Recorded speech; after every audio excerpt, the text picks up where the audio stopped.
What's up, guys? So, episode 2, all right, the classical Westside Barbell Conjugate System for the athlete. So, right off the bat, I'll catch a lot of heat for this. I'm just gonna dive right into it so I can get a lot of hate mail. When it comes to athletes, I do not believe that you need to do 1 rep maxes week in and week out.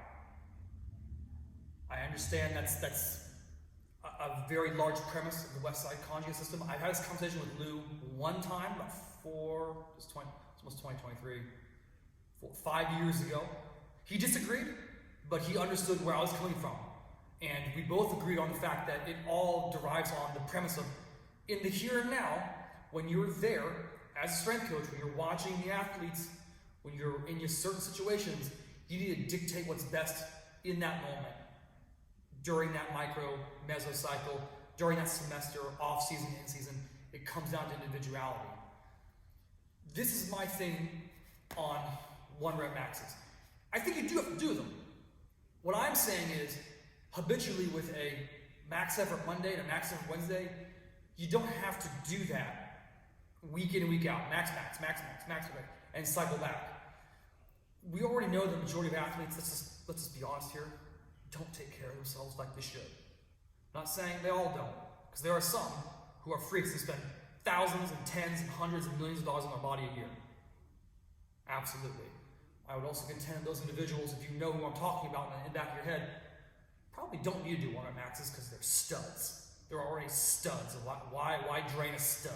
Why drain the neural system of a stud? This is the big takeaway I want you to think about with 1 rep maxes. You don't really start working to get over 75%. I know there's literature out there that'll tell you, straight weight, 70, 72, 81.5. Like, okay, let's just say 75. It's a good, great number. Okay, 75%. And they're working up to a 1 rep max. Let's be kind and say you're doing 5 singles at that point. Let's be even kinder and disassociate ourselves from the fact that in the majority of collegiate or private sectors, you're dealing with a large group of athletes, 15 to 30, you have 1 set of eyes. So you really can't dictate and watch everyone at the same time unless you're going down the line.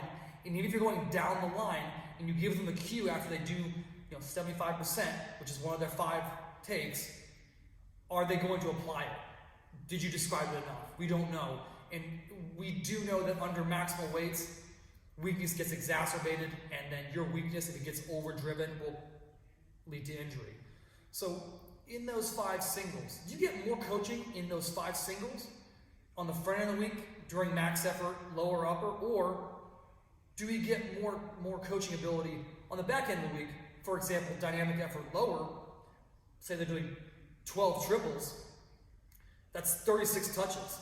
That's 36 reps under tension with accommodating resistance, because again, we're talking about the classical Westside system, that they can adjust what you're telling them. You give them 1 cue. I want you to fix this today. I just want you to fix keeping your abs braced down, contract your glutes out of the hole with those abs braced down. That's all I want you to think about today. They have 36 reps to hone that in as opposed to 5, which in reality was come to 3, because once we get over 85%, that's the weakness. They're not going to be able to drive that. It's going to shut them down. Now, I have met some coaches that do it and are really, really good. They're very succinct. They have a small group and they can shut them down immediately. That's great and good. I still stay to my point where you start getting those last 3 singles on a 1 rep max, things are going to degrade. And you're going to start getting false numbers. And you're going to start, edging on the side of injury. Availability is the best ability. Most phenomenal sports coach for the strength and conditioning coach of all time. Availability is the best ability. On the back end, 36 opportunities. With those 36 reps they're doing under tension, well, they're doing 12 sets. Well, that's 12 opportunities for you and I to adjust them as they're going on. So instead of, as you're going down, saying that 1 time, as they're going a 1 rep max, you get darn near 12 opportunities to adjust that. Hell, maybe they master that locking the abs down so you can squeeze the glutes through the spine on the way up on a squat. And so there now it's like, okay, cool. You've mastered that, these 5. I want you to think about taking that sternum, pushing that sternum forward and up. Not radically, but just enough so we can maintain that brace and engage that thoracic spine. And you'll start to feel that. So they've done 5. They have 6, 7, 8, 9, 10, 11, 12. They have 7 more. Oh, my math's right there. That sounds right. They have 7 more sets, 7 more triples. They have 21 opportunities, touches, time on attention to fix that issue. And if we're talking about athletes and not weight room warriors, why are we putting them under a maximal load habitually? You need to put them under maximal load eventually because you need to see where things are weak. That's the only time you're going to see what truly falls apart. But again, we're talking about every week, Monday, Wednesday, Monday, Wednesday, Monday, Wednesday. Why am I putting them in a situation that's precarious to them? Availability is the best ability. All right, so in that we can build, we have more opportunities to coach, we have more opportunities for the athlete to internalize what they're doing and practice it under minimal reps, sub-maximal weight to be sure. However, if they're really honing in and using those cues, there is no way it cannot translate to a 1 rep max.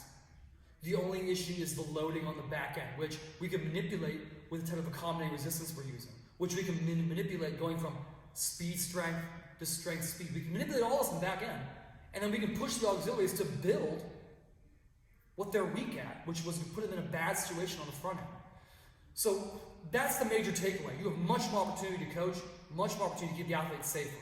And at the same time, of course, in the classical Westside system, we're talking about speed and power development, which is major in sports. I would still say strength is king, all right? And Coach Landau, who is the head strength coach of the Denver Broncos, quoted on saying that. Strength is king. But I would 110% thank you for you ask that man, who's a very wise man, very succinct in how he programs. Would you rather roll a dice, or would you rather get more coaching opportunities? He's going to tell you 20 times out of 10, I want more coaching opportunities, I want to keep my guys safe, because availability is the best ability. All right, so that is my major spiel on 1 rep maxes. You got to do them. All right, I have my athletes do them every 6 to 10 weeks on their major lifts, usually 1 major lift. All right, so we're doing 1 major lift, retest for a 1 rep every 6 to 10. All right, so if we have 2 major lifts, we're only testing one every 12 to 20 weeks. All right, but it's switching back and forth every time. That way we know, okay, good, your upper back this week, we're going to really maintain everything else, go through maintenance phase and everything else. We're really going to blast the upper back and use shock techniques to really boost it. And 11 times out of 10, that works. Keeping the athletes safe, giving you more opportunities to do your job the absolute best you can. All right? Stop testing them and build them. Build them, especially if they are on a non-pro level, or they're like borderline going pro in college. Build that athlete. Build them. I see too many coaches out there now. Again, if it's situational, you need to do it. If 1 reps every week, bam, bam, bam, bam, bam, bam, work, do it. I know you've seen this too. Don't pretend that you haven't. I've seen a lot of coaches, they're doing a lot of 1 rep maxes on, especially younger, I want to say kids, like children. To me, if you're under 14 under, you're a child. 15 up, you're a kid to 18, then 18, you're an adult. So on children, they're doing 1 rep maxes. I'm watching backs cave in, knees cave in, arches give out. There's so much they could be fixing in that point. Turn their max effort day into a simple 5x5. Straight weight with whatever bar you're going to have them test at. Could be straight bar, could be safety squat bar, bow bar, Mars bar, whatever it's going to be. Have them do a 5x5. Really control, have them understand what really being tight is all about. Starting from the bottom to the top, or the top to the bottom. All right, I typically always start with that brace, and then I see, okay, with that brace, when everything's aligned, what's going out of whack? Are the feet going out of whack, or is the upper back going out of whack? And I start from there. All right, so build them. All right, so that's my big spiel on 1 rep maxes. If you have an issue with that, comment down below, hashtag boost my algorithm for me.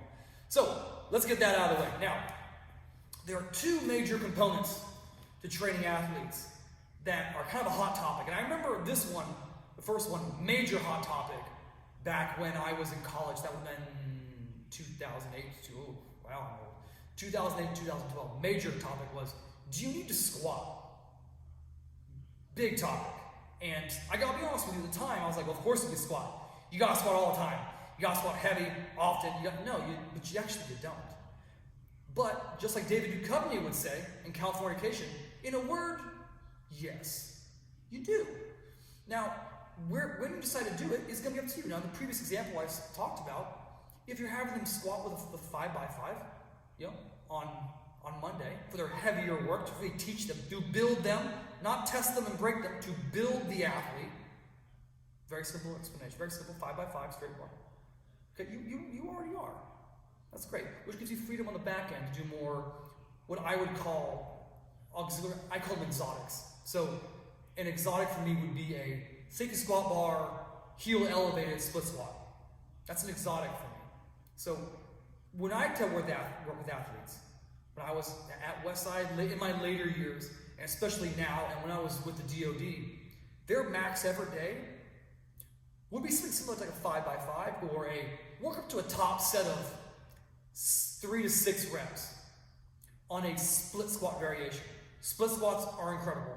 I don't care if you're talking about Bulgarian, normal split, front rack, back rack, safety bar, any type of specialty bar that you have an issue with.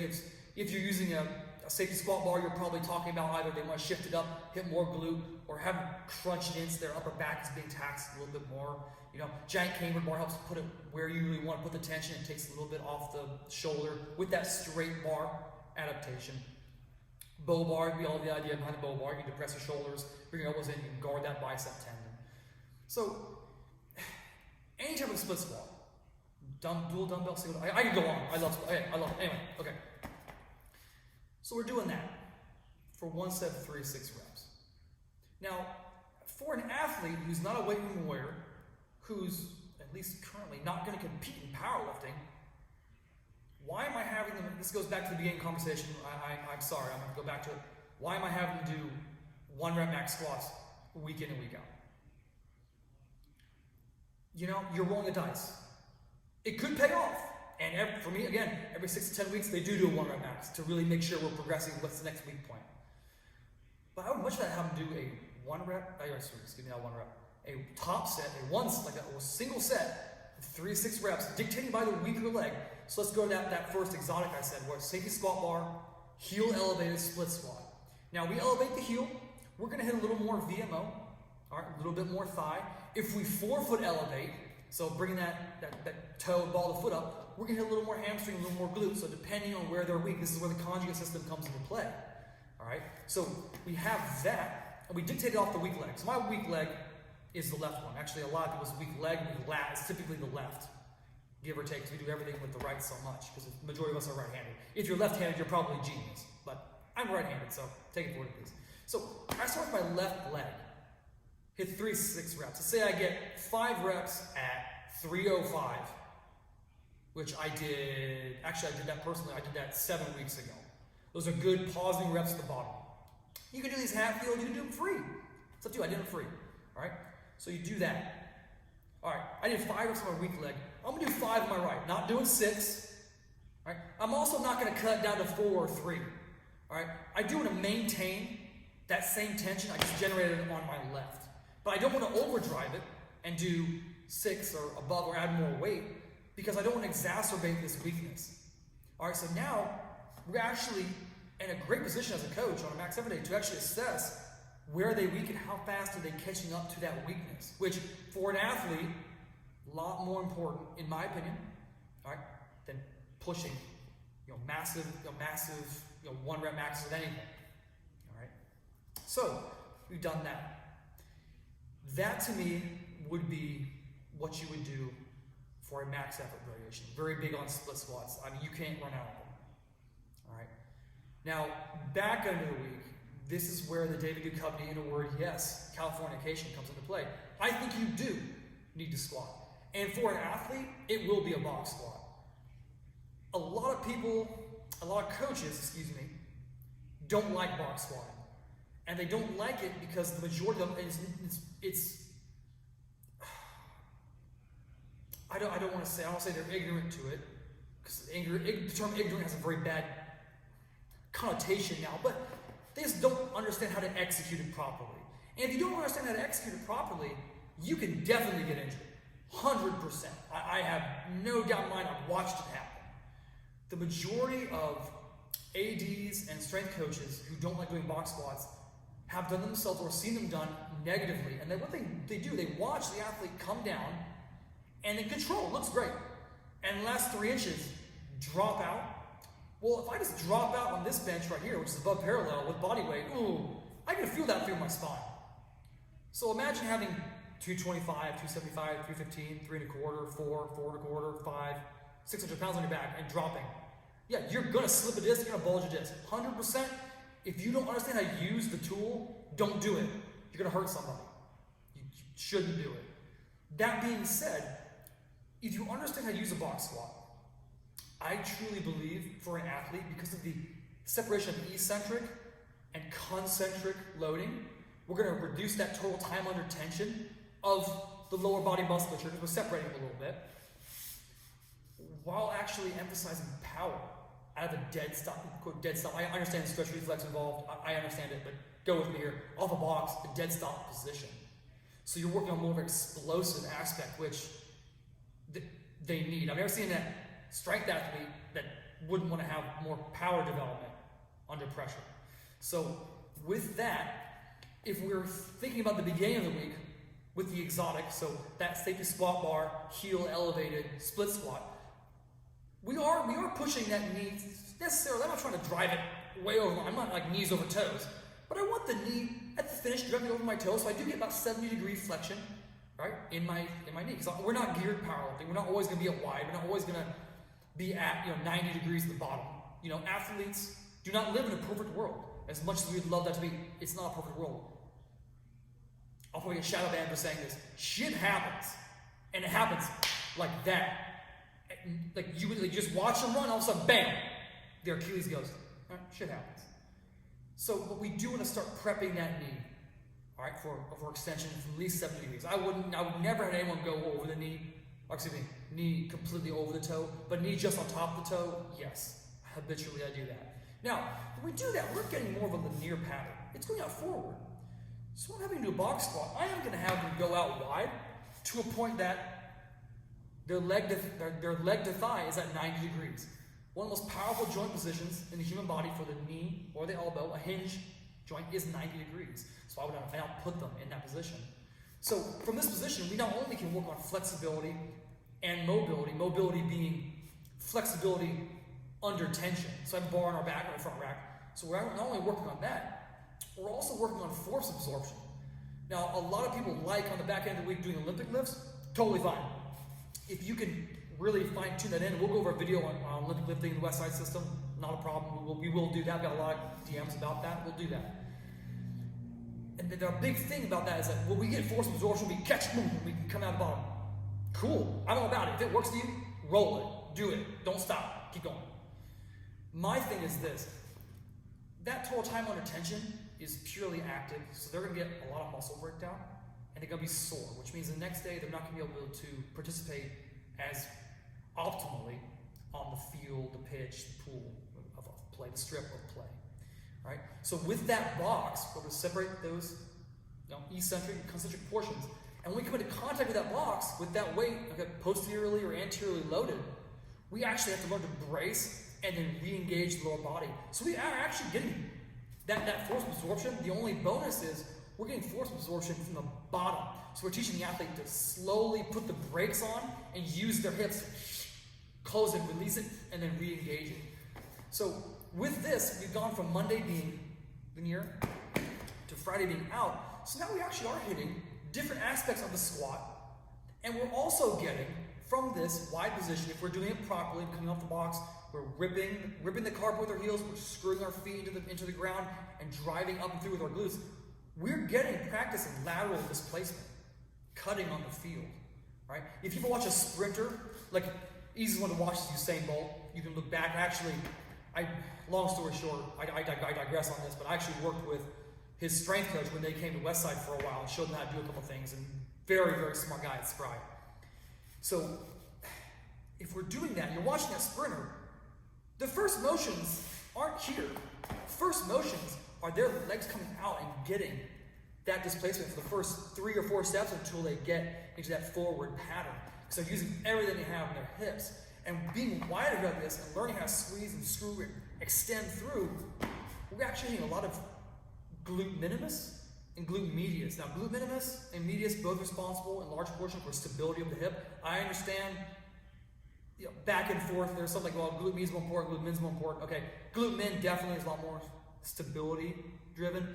Glute med is stability driven, but also has a lot to do with lateral movement of the thigh. So we're strengthening those movements. We're actually protecting the hip.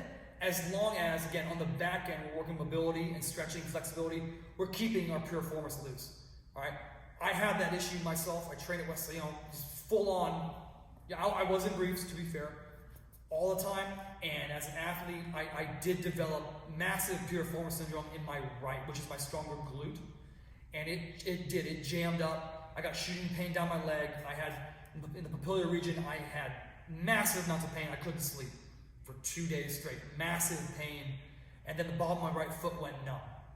And when I went to chiropractor, they found it. And he was like, literally, it's like touching this. He had never experienced a knot that radical in his life. He actually called the 2 interns and the new employee who actually just got their chiropractic license in to feel what was in my hip, because he had never experienced it in the 10 or 12 years of him doing chiropractic work. So it can happen. You just have to be careful. Now, being this wide, there is a cautionary tale to it. If we're not flexible, Louie once said this, I watched him say to my training partner, and I quote, "Flexibility is a weakness." If you can't get in the position to execute optimally and safely, you're wasting your time. So if you have an athlete that can't be out here at 90, bring them in a little bit and slowly work them out. Have them do frog stretches, have them do squat and hold stretches, have them do small things. I would always caution you coaches out there, if you're at 90 degrees, that's great. That's really optimal for an athlete. I would really caution against going any wider than that. When I trained at Westside, I squatted very wide. I was in a Chuck V. My toes were jamming against the red monolift. That gave me great leverage. I'm very flexible, but it also contributed to an accelerated piriformis syndrome, lockup. So back to the beginning, full circle. Yes, I think you need a squat. I do believe it needs to be a box squat. I do believe it needs to be against accommodating resistance. For an athlete, preferably bands, so we can get an enhanced stretch reflex. I do understand that it puts you on a track, and some people don't like it because it's almost like a Smith machine-esque. However, we're just worrying about power and speed out of the hole and control. So they're doing so much more on the back end of their max effort lower, or their conditioning, or their speed and agility drills. That shouldn't be an issue. This shouldn't be an issue, all right? Strength and conditioning is just that, to GPP, SPP them, so when they go onto the field, the pitch, the pool, the strip of play, they can execute on a higher level. That's all it is. All right, so that's my spiel about the squat. That's my take on it. Now, second one. Before I go to the second one, there is a conversation about the deadlift. I do think, as an athlete, you need to sumo pull. It puts the athlete in a much better position. It complements the box squat. The box squat we're doing on Fridays complements it. So the volume on it is incredibly low that you need to do. It puts them in a more upright thoracic position, which takes the risk of injury way out. And again, it drives home the reinforcement of lateral displacement the entire way with the shins and pulling back, as opposed to pulling straight up and putting all that weight into your lumbar spine. Okay, I digress. Second one, bench. This really wasn't a conversation, at least people were talking to me about, until the last 3, maybe 4 years. The big thing is why do I have to have athletes bench when I genuinely, I agree with them on this point, 100%. Why are we having them bench when, if we're in this position here, on the field of play, we're done. We're done for. I completely agree. And I would say very close to what I'm talking about on Monday with the exotics versus the standards. I would say Saturday, stick to the standards. Yes, you should 100% do a horizontal press with accommodating resistance. I think a typical Westside wave is great. In the first video, we went over 3 versus 2 week waves. If you haven't seen that, please go back, just find that bullet point, watch it. It's like 3 minutes. Just kind of watch it real quick, give you an idea of what I'm talking about. I do think that when you're doing that speed bench, dynamic development bench, for an athlete, a strength athlete, I would shy away from a straight bar. I love an axle bar. I've always loved the axle bar, and what really just nailed this home is when I've talked to a couple strongmen. I talked to Coach Heck, who's out at UNC, very, very big on the axle bar. And it is such a game changer. If you don't have one, they're actually relatively inexpensive, and they take a lot of abuse, like 600 some odd pounds. The one from Rogue, I would 100% get one. It's like less than $100. 100% get one, and exclusively bench on it. Your elbow, if you have any elbow pain, it's going to start to go away. Shoulder pain, because we're opening up that hand and we're alleviating that flexor. We're alleviating the elbow, and we're alleviating that bicep tightening of the bicep tendon. So you can really learn to open. And when you touch a regular bar, it's like child's play. Absolute child's play. Practice harder than you play. Absolute child's play. I also like a football bar. I love a football bar. I think it puts you right in the position you need. The only issue I see with the football bar, if you're really getting down to the nitty gritty of it, if you're nerdy like I am, everyone is the same, but every body is different. Everyone's clavicle to humerus to forearm to hand to wrist strength to the length to origin insertion, how they activate, how they drive, their neural output is all different. So if this is perfect for me, this may not be perfect for someone else. They may do this for 3 or 4 weeks and start getting agitated in their elbow to shoulder. But if they bring it in that much, they're totally fine. That's the only issue I have with it. Now, I've learned that twice in the hundreds and hundreds of athletes I've worked with. So that's just me being a nerd. So a football bar or an axle bar, I would absolutely really drive home on. Something I am experimenting with here as an aside, I'm putting all the fat grips on the football bar. I'm running that. That seems to be working a lot. I'm getting both carryovers. So if you haven't tried that, I would say it's going to jump into it. I don't have final numbers on it yet, but go ahead and do that. I think it's going to benefit you guys greatly. So doing that standard on Saturday for benching, horizontal bench, I think is a must. Now, on that max effort day, going back to the original point where if we're in this position here, a good arch, starting up and forward, my shoulder blades are retracted, I'm depressed, I'm rotating, bending that bar, coming through. If I'm here on the field of pitch or the pool, a strip of play, I'm probably screwed. I'm probably not going to win my one-on-one matchup, am I? So there is definitely a debate there. So, in talking to Coach Feld down at Miami, Coach Ryan Davis at Maryland, Coach Landau, the Denver Broncos, Coach Witherspoon of the LA Rams, they all heavily favor, bench, yeah, you need to do it.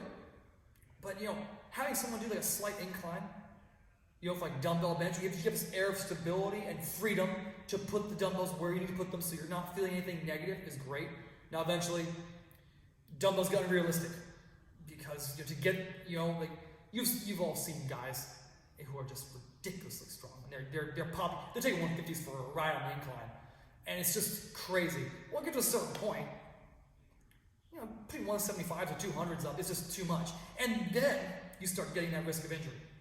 So, to a certain extent, that's a great decision. 10 to a 30-degree incline, because that's going to be more realistic to where a majority of athletes are when they extend. They're going to be in this position here. They're not going to be flat, actually slightly declined. They're going to be here.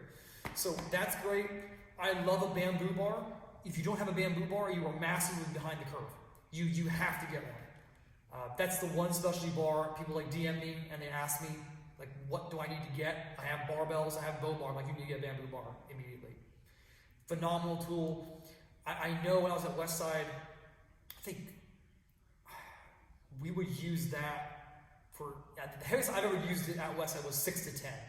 I have seen people do 1 rep maxes with it. It's rated for, the Emax bar is rated for 400 pounds. It held it. I don't know.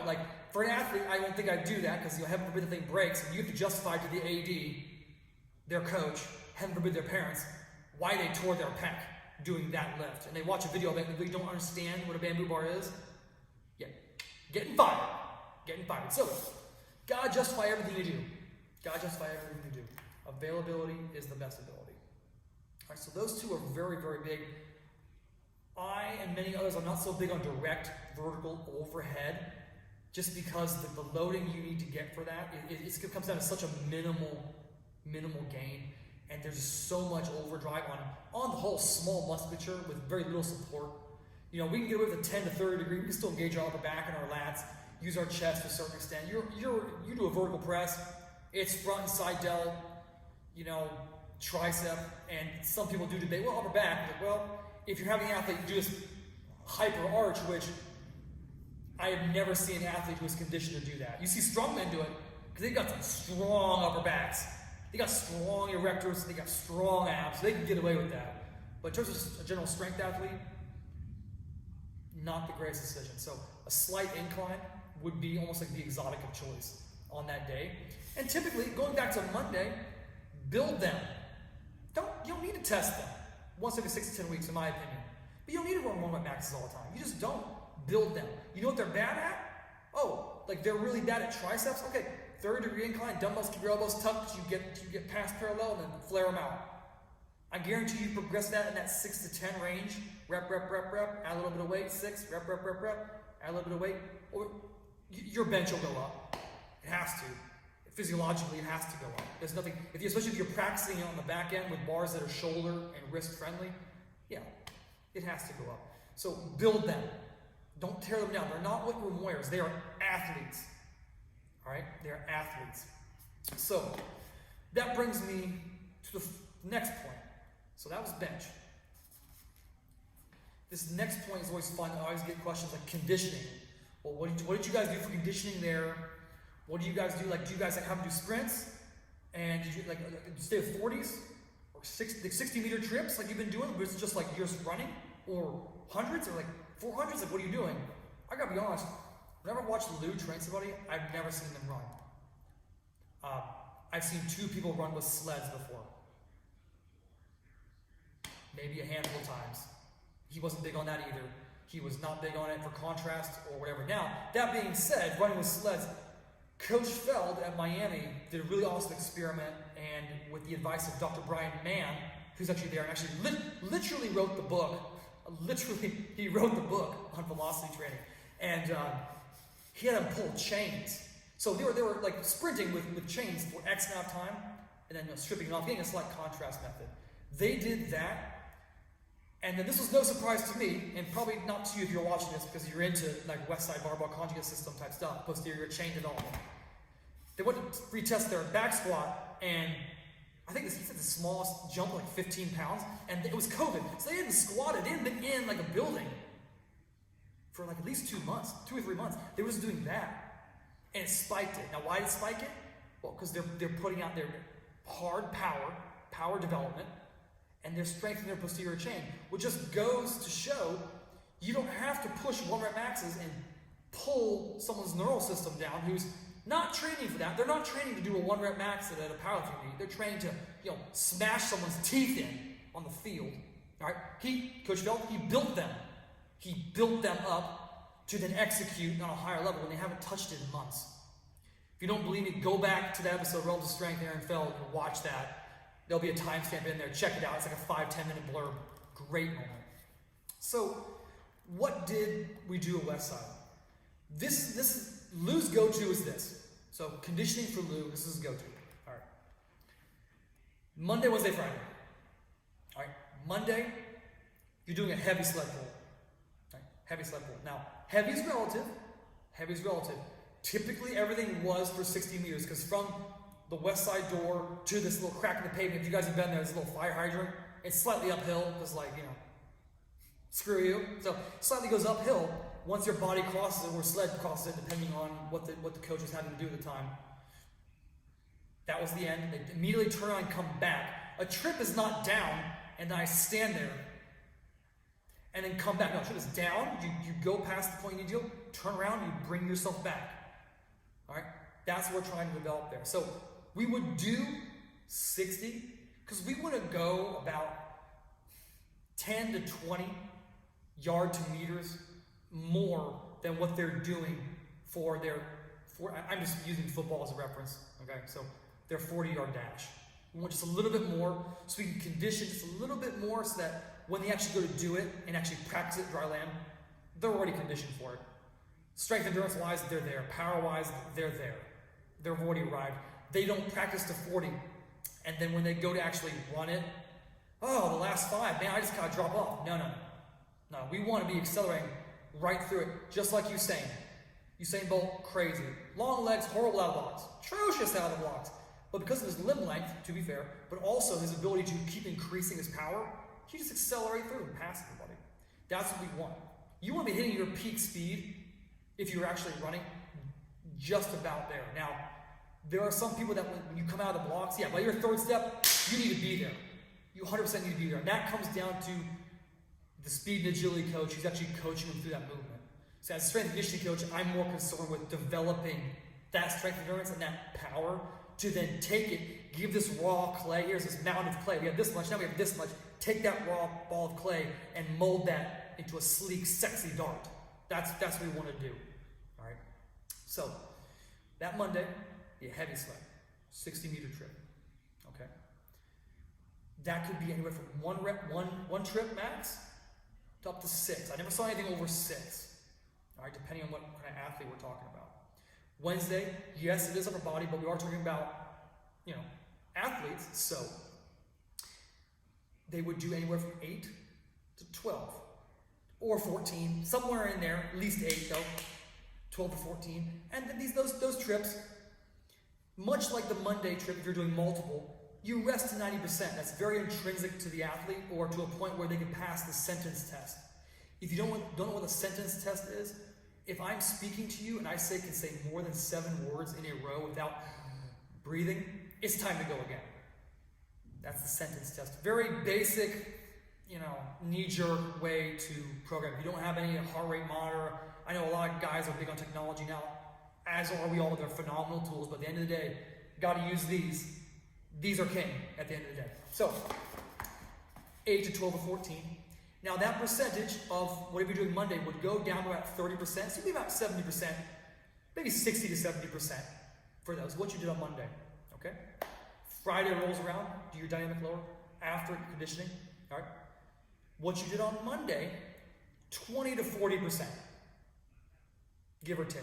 I don't think I've ever seen anything over 40 or 45, because the trip amount is anywhere from 16 to 20. And on this day, Lou would still have them do, intrinsically. However, on that day, I kind of noticed too, when I was in charge of the athletes, that they would start to slack off, because we are dealing with more of a breathing day, more of a volume day. So again, dynamic lower, so low to moderate intensity, but moderate to high volume. This is, moderate to high volume. It is what it is, all right? And the intensity being the percentage is a little lower, okay? So 16 to 20 trips. And I would keep them on a clock, max 50 seconds. Now, the lower that goes, the closer we get to 20% of what you did on Monday. All right, the higher that percentage goes, closer to 40, the closer we get to 50 seconds. Why 50 seconds and not 55 or 60? You know what? It just, when I was watching them, sentence test, it was 50 seconds. It just is what it is. So all these days, this is the setup that Lou would have. Now, this is the same conditioning that you would have NFL players do before they went to the combine. Give or take, depending on speciality. I'm saying, just stall, this is what it is. And then they would go, get honed in for several weeks with an actual sprinting specialist. Again, here's a giant mold of clay, now turn it into a sleek, sexy dart. And they would PR their 40. Why? Because their glutes and hamstrings, specifically their glute and hamstring tie-in, so much stronger. Because we're reaching out with the heel and we're pulling back with the heel with a stiff knee, not locked out knee. We're not trying to give a terminal knee extension and really just put sheer force in the knee. Stiff knee, all right? All the motion's coming out of that hip socket. Just bringing it back and slightly out every time. It's power. Every step. I remember Louie telling me every step is your first shot out of block. Is that gun. Bang, bang, bang. Every time. So it's aggressive. If it's not aggressive and it starts to get kind of draggy outside of what you're doing on Monday, which is it's gonna be heavy. It is. If it's not aggressive, you need to scale it back a little bit for one reason or another. Now, that was the general way of conditioning for an athlete. So that any athlete. There is a conversation about strongman tools. I love strongman tools. I think if you only could do, you would train 1 day a week, I think your primary lift would be a strongman event. And an event in a way of carrying or pushing or dragging, Not necessarily doing a 1 rep max like shoulder press or log press or power stairs. Some type of event that's gonna make you breathe, put time and attention on you, and make you understand how to drive. All right. So to get to the point where you're killing it on the field, or even, I know we're talking about athletes, but you're killing it in the weight room. All right. We're not no weight room warriors, but just a general idea. All right. You need to be in shape to do either or. Strongman tools are a phenomenal way to develop that. Phenomenal way. I have multiple strongman tools here. All the CrossFit athletes I've ever worked with, all the tactical athletes I've ever worked with, all the NFL guys I've ever worked with. Oh shoot, man, some other athletes. Like strongman tools are incredible. And if you're ever at a point where, okay, this athlete or athlete group is stuck, have them do a strongman test before they come in the weight room. So that actually could be their conditioning. Because just simply by doing it, emphasizing it, so shifting it to number 1 in priority in their daily rotation, max effort or dynamic, they're first. Not only are they gonna get warmed up and activated and ready to freaking roll when they come in, because everything's just greased up and ready to go, right? But they're emphasizing all those weak points for strength endurance to develop along the way. For example, I had 2 guys, one actually played rugby at Georgia, one was in the US Army, and they were coming in together, and I would have them every day before they did max effort lower. They would do something heinous around the building. I trained them down at Westside, and heinous around the building. I mean bad. Like, it was bad. And I would have them, like, for example, if you know what a Vogel pole is. A Vogel pole is, Chuck Vogel pole is like Mind Child. It's a horrible device. I actually have one over here. Actually, the guy from Georgia actually bought one for the gym. He's a G. So, it's a Zercher harness that has a giant pole in front of it. I would have them have that pole, put a 100-pound plate on it, and I tell them, you walk as fast as you can around this building without dropping that. The first time they did it, every time, like, they got taken off. They had to drop it multiple times. They lie prostrate on the ground out there for about 5-10 minutes. Now, if they were all consumed with necessarily powerlifting, isn't the best decision. When they're close to a meet, I don't think so. But when they're in that position, when they're just like, they're pushing that hard and they're actually using all that musculature, yeah, it's gonna cause the back end of the week to be a little bit less, and that day specifically to actually lower a little bit. But that's fine. At the end of the day, if we're making incremental process and they're actually able to feel the musculature they need to fire while they're doing it, and then close to a retest and or close to a meet, I pull that 3 to 5 weeks out, you get a massive spike in strength because now they're prioritizing their main lift and not what they're actually doing outside before. All right, so that's what's going on with that aspect. All right, so conditioning. That wraps up that whole segment. All right, really emphasize, I can't say it enough, I think dryland work is important.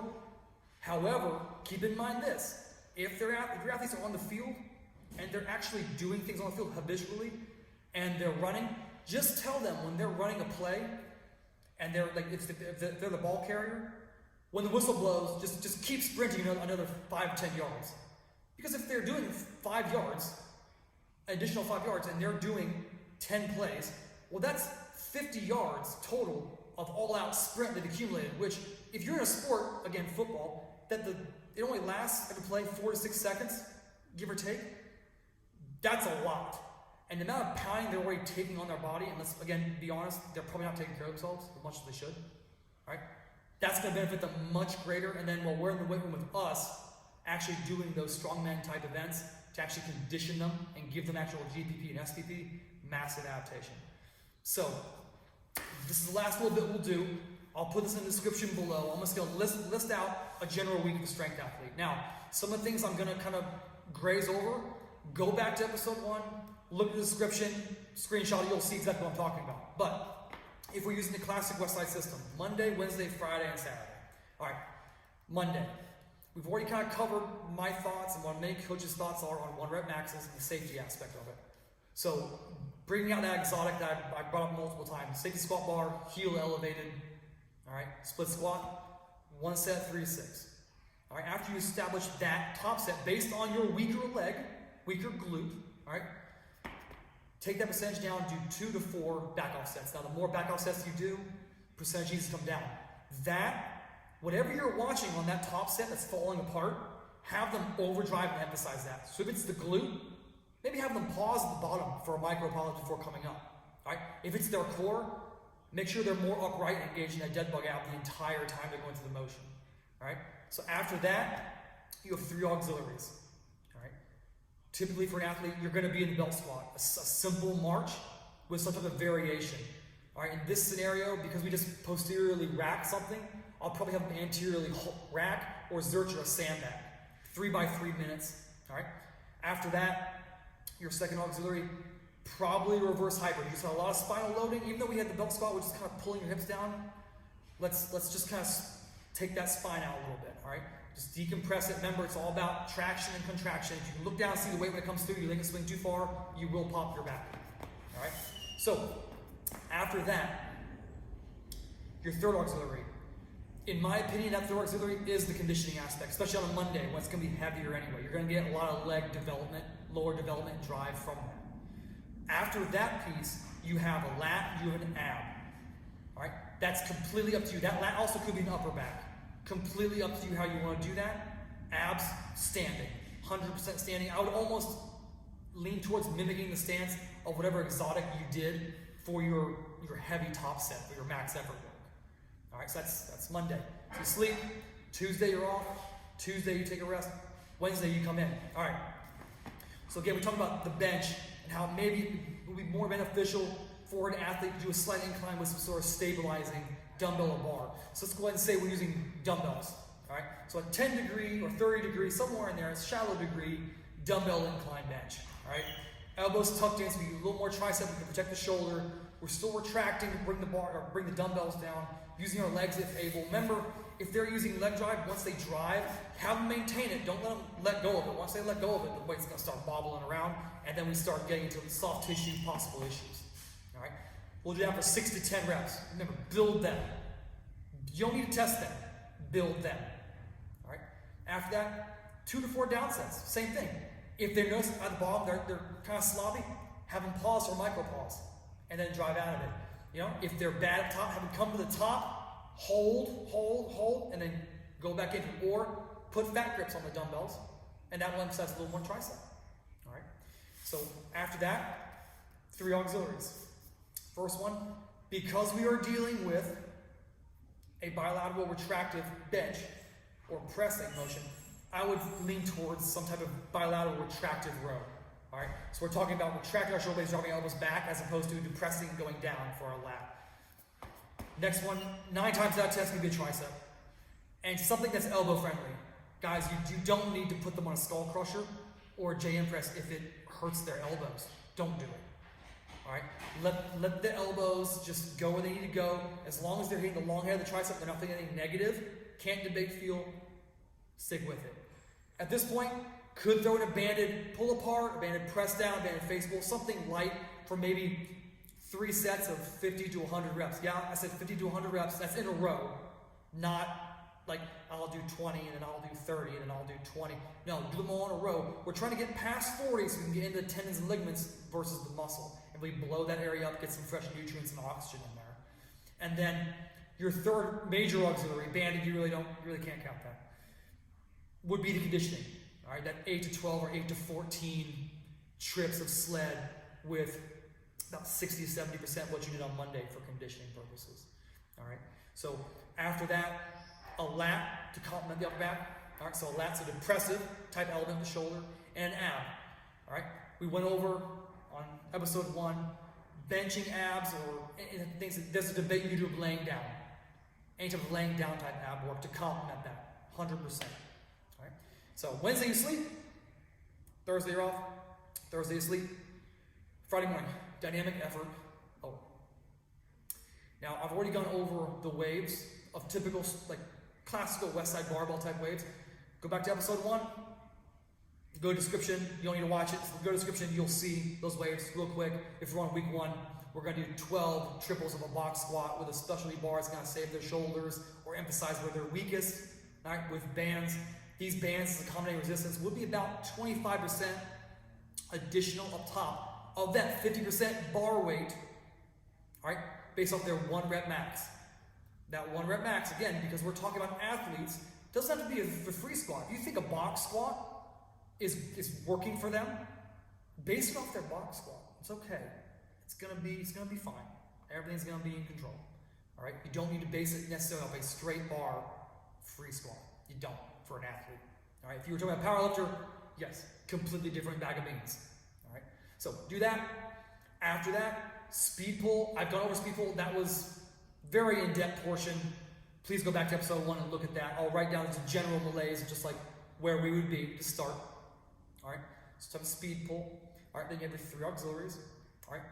Now, I would more likely than not complement, I call it complementary volume, but that's a sexy term. It's an auxiliary that's going to mimic what we did with the exotic on Monday. So if we did a safety squat bar, heel elevated, split squat, let's do a single dumbbell, flat foot, Bulgarian split squat.